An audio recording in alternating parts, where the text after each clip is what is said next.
Do not go in there. Woo!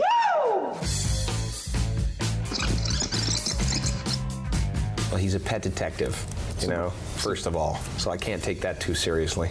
Ace is the opportunity for me to have every, like, ego fantasy fulfilled, you know what I mean? It's just, you meet the girl, you bed the girl, you do the, you know, that kind of thing. It's just, you know, you beat up the bad guys, you do, you know, that's, to me, what's so popular about, like, guys like Steven Seagal and people like that. It's just people sit there and go, yeah! You know, they wish they could do that, you know. Ace is the guy with the answers. Ace, get out of the tank. I just can't do it, Captain. I do it have the power. And I mean, when people ask me about my character, how can you even talk about your character in a movie like this? Or, you know, what did you research? And this was just pure fun. And we got into a lot of trouble, because we kept cracking each other up. I mean, I'm not saying I was cracking him up, but as soon as, you know, my lip would start shaking, then he would start laughing, and then I would laugh. And we just got into a lot of trouble, a lot of, you know, being sent out of the room, and the director was mad at us. Excuse me.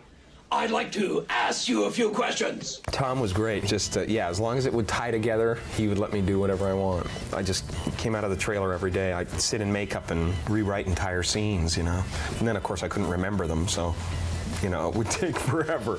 I mean, there was a script written, but as far as that stuff goes, I mean, you can't make that stuff up until you get into the physical situation. So that was just a lot of that. In Living Color was great training for that. Was just basically being on the spot. You know, here comes the second take now in front of the audience. You have to make it different. You know, so your mind starts just going insane. You know. 3 times? I'm sorry. That's never happened to me before. I must be tired. Jim and I would say a couple of weeks before the love scene, oh, this is going to be the best the easiest love scene we've ever done. It's going to be so easy, because we're really good friends. It was the hardest thing that I did in the whole movie. I couldn't stand it. I hated the whole entire filming of it. There were too many animals, too close to me, too nutty, and no control. I didn't like it at all. I don't even know what I was doing. I just know I was making a lot of noises, and I was underneath a sheet. And the faster I moved, I thought if anything does kind of land here, I could just, you know, smack it off. It freaked me out. I don't like animals like that. I love animals at a distance. Well, the animals got jealous after a while.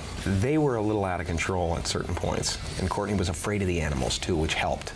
You know, it was great. So she was like, you know, wrapped up in a blanket and stuff, and I'm like trying to make love to her, you know, and there's things, you know, snapping at my heels and things. It was bizarre. There was like an out of control squirrel that once the peanut butter was gone, he just went wild, went insane. I swear, if you do anything to embarrass me in front of camp. What? Like this? I mean, people are going to be expecting something a little different from someone who does Fire Marshal Bill. You know, if I went straight all of a sudden, it would be kind of a disappointment. So, I mean, this is pretty out there. There's some images in here I'm very proud of. In a sick way.